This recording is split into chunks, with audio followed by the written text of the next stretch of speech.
Mali kɔnɔ Mali ko an b'aw fo k'aw waleɲumandɔn k'a fɔ k'aw bisimila aw ka téléso Manika n'o ye Mifa production ni Ondu TV ni y'an ka jamukan sigilen n'o ye Mifa Sport ye bi an bɛna an da don an ka farikolo ɲɛnajɛw la ka a kunkun a ɲɛɲɛ bɛ woloma ka di aw ma komi o hukumu kɔnɔna la n kelen tɛ yan nɔ ni n baaraɲɔgɔn don n'o ye Aramatulayi Kone Ara a bɛ cogo di baasi tɛ yen baasi foyi tɛ la baasi foyi tɛ i yɛrɛ dun baasi foyi tɛ na bi juma yɛnɛ ok an bɛ dugawu kɛ juma hɛrɛ n'a nɛɛma ala k'a di an ni alisilamɛ bɛɛ lajɛlen ma ala k'an ka jamana basigi furuku min bɛ jamana kɔnɔna na an bɛ dugawu kɛ ala ka jisuma k'a fura ye amina arabi an b'a o b'aw n'an ka programme kɔnɔna la k'a d'aw tulo k'a fɔ ko an bɛ taa an ka kunnafoni kun fɔlɔ n'o ye handball di Mali olu ka championnat bɛ daminɛ ni sibiri in na siga t'o la Ligue de Bamako olu ye u ka équipe bɛɛ u taara t'u ka équipe bɛɛ lajɛlen fɛ yen nɔ Bamako équipe 6 k'a daminɛ AS Mandé AS Police ISFAS ka se fɛnkɛ ma Musa Bugukaw ka COM ani COL de Lafiyabugu ale ni base mɔgɔw u taara ka t'olu bɛɛ fɛ yen nɔ an ka jan an k'olu jaw dɔw lajɛ an k'o lajɛ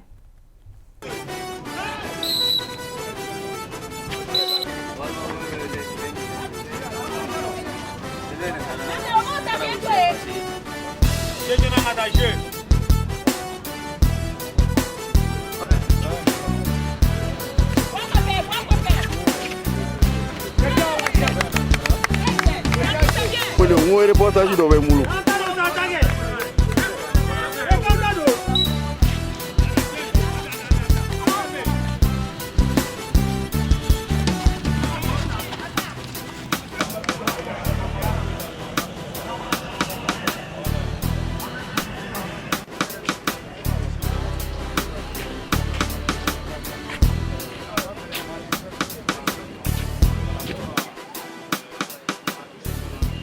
ne ni n ka bureau maaw se wulikajɔ kɛ ka se espace terrain ka bi o bɔlen bɛ anw ka programme de kɔnɔ anw sigilen ligi la Bamako an ye programme dɔ de ta programme min b'a to an bɛ se ka clubw dɛmɛ u bɛ discipline min pratique la n'o ye handball ye a ka se ka don ba la donc an y'a commencé cette année avec un tournoi inaugural o tournoi bɔlen an ye tournoi scolaire fana kɛ comme championnat kan ka daminɛ le 6 août donc Bamako Ligue a décidé ka na club minnu bɛ relever a la ka na ka wulikajɔ kɛ ka s'u ma ka n'u baara bolo filɛ o kɔnɔna la u ka baara taabolo an b'o filɛ an b'u ka terrainw filɛ an b'a ma filɛ matériel ko minnu b'u la ka se k'a dɔn u mago bɛ se ka se dɛmɛ minnu ma an bɛ se k'u dɛmɛ n'olu ye cogo min na an ka wulikajɔw kɔfɛ o de y'an sekun ye bi espace terrain kan.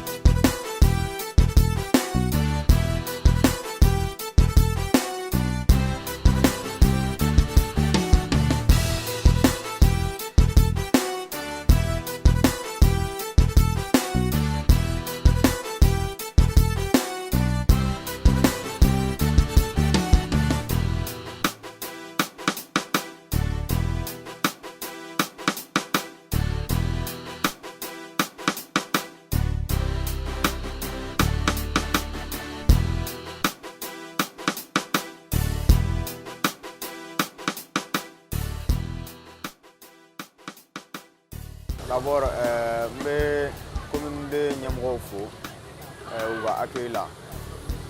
Bon, vous l'avez en avons d'oré parce que non seulement un bureau croix est follow, en même temps, un plan d'action qu'on a là, on doit passer au club ou centre là, donc à visiter. On a visité Punte d'oré, non seulement dirigeant au Niger ou Regasega, on est ligue Mamourou donc. En même temps, on fait un jour où on est encadrement, on fait un jour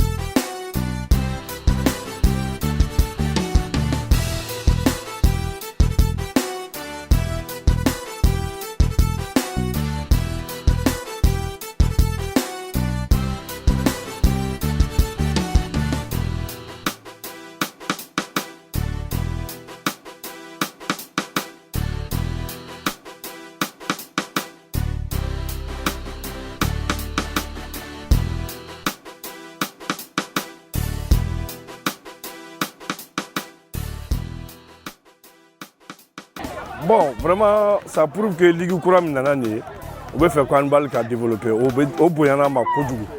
Maintenant, il y a un problème de fond. On a problème de terrain. On va la bite. On a un dida. On a championnat joué là, mais on a un entraînement qui a terrain qui a fléni. Ben y a terrain. Donc on a bi, on a doléance, un doléance plus fort, doléance où le temps fait, doléance que le monde fait au terrain. Nous connaissons la terrain de Nini Gadama, ou bien le terrain gland Gadama. On est à Kachala, famille c'est à Kouchamakan Balla.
Ok, d'accord. On va savoir que Ligue de Bamako a visité ou là à club ou bien il fait handball là. Comment tu l'as handball donc? Handball. Il va handball donc. Ballon fili ke. Ballon fili tere. Mais que ballon fili. Ka fili tan. Ay non. Ote. Handball est jeudi. A ballon be ke a ballon be abiji tegere là. Bon, ballon abiji terrain kan. Abiji terrain kan. Terrain janya, oui 40 mètres sur 20. À longueur, à Djanya, oui, 40 mètres sur 20. C'est-à-dire, on va aller basket, bébé, j'ai quelque chose que mais on basket différence, mais aller jouer, aller poteau be jouer. Aller basket, nous taille panier. Panier. Quelque chose donné. Alou photo be tailler nyona. On va la basket la pied be, on va la pied be. Basket la tampon be, on va la tampon be. Est-ce qu'il y a femme? On va la trois pas bien, parce que t'as des pailles à madonner. Donc parce que tu couvres ta ligue, on a mis basket. Bon, allez jouer mon on va jouer mon de jeu qu'on a là. Mon la gardien bac ou la naï. Mon me juste là. Avec fou ma cour demi-centre. Demi-centre. Tof la latéral, latéraux. Mon me jouer lui. Mon me juste là défensif là oui pivot. Est-ce qu'il y a femme? Voilà, on est en balière. On est blâmé dans ta joue. Problème fait là. D'accord, Bakourba du monde est boulot, il y a un niveau là. Bakourba Mounoubé. Ameta Super Coupe d'Ira à 47e édition. À finale boulot dans nos mercredi donc ou tout cas le temps. Donc n'y a pas la finale B Real Aleni Eintracht Francfort réunion avec à partir de 19h. Donc, Amé Hakilna Djigike Kafoko, Real Madrid allait vainqueur de la Ligue des Champions de l'UEFA. Donc, Eintracht Francfort allait vainqueur de la Ligue Europa 2021-2022. donc n'a ta la rencontrer a kɔni bɛ kɛ Finlande donc ba Finlande am ta wala Finlande ta ya ma nɔgɔ dɛ a ma nɔgɔ d'accord o basket na kun ka kibara jumɛn de basket na kun an y'a ta lagɛ mais championnat national de basketball 2021-2022 donc à 14e journée programme donné no a bɛ daminɛ bi donc mi Real ale ni Tata bɛ ɲɔgɔn sɔrɔ cɛlakaw fan fɛ a bɛ kɛ 14h 16h o tɛmɛlen kɔfɛ n'an taara musolakaw fan fɛ Real ale ni USM bɛ ɲɔgɔn sɔrɔ o bɛ kɛ 16h 18h donc musolakaw fan fɛ 18h 20h mi ye Isfas ale ni Atar olu bɛ ɲɔgɔn sɔrɔ o cɛlaka kelenw fan fɛ mi ye Atar ale ni Manden olu bɛ ɲɔgɔn sɔrɔ toujours am to basketball kɔnɔna na ba donc championnat d'Afrique U18 donc 118 de do ni y'a ta ka lagɛ musolakaw de do a bɛ ka kɛ Madagascar tirage kɔni kɛlen no ni groupe A ta ka lagɛ Madagascar bɛ yen Algérie bɛ yen Mali bɛ yen ka taa se Uganda ma ni groupe B ta ka lagɛ min Egypte bɛ yen Angola bɛ yen Tanzanie bɛ yen ka kuncɛ ni Guinée donc ka hakilinajigɛ k'a fɔ groupe B kɔnɔna na Mali ni Rwanda ye ɲɔgɔn sɔrɔ Rwanda ale ye sebaya sɔrɔ Mali kan 67 donc min ye Rwanda ye ale ka donc ale ye 49 sɔrɔ ba Mali de ye sebaya sɔrɔ Rwanda de sebaya Mali ye sebaya sɔrɔ Rwanda kan 67 49 voilà ni programme kɔni ta ka lajɛ programme bɛ continuer bi wulada in na groupe A kɔnɔna na Algérie bɛ yen ka taa se Mali ma olu bɛ ɲɔgɔn sɔrɔ bi wulada in na 15h ani arabu Algérie Mali pronostic Algérie Mali ya Mali bɛ gagner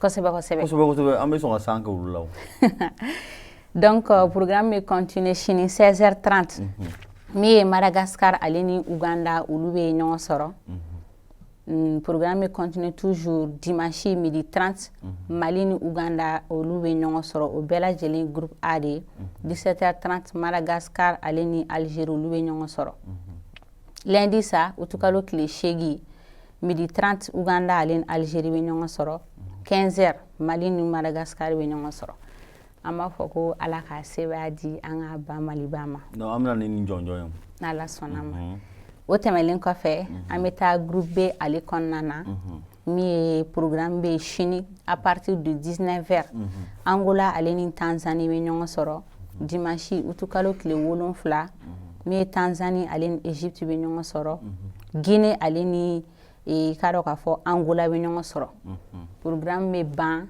tɛnɛndon n'o bɛ bɛn utukalo tile 8 ma Egypte ni Angola bɛ ɲɔgɔn sɔrɔ k'a kuncɛ ni Tanzanie ale ni Guinée voilà donc kunnafoni minnu tun bɛ basketball kɔnɔna na o de ye d'accord an b'aw hakili lajigin k'a fɔ ko aw sɔgɔlen don Mifa Sport de kan pour que k'aw la informer aw b'aw sɔgɔlen to toujours an na an bɛ bɔ yen nɔ an bɛ taga handball bunakun kan toujours an b'a yira aw la k'a fɔ ko handball kɛnɛ kan bi Bamakɔ équipe 6 la équipe kelen dɔrɔn de bɛ mun bɛ entraînement kɛ bɔgɔ kan n'o ye AS Mande an ka t'olu ka terrain na an ka t'olu ka terrain filɛ tan fɔlɔ.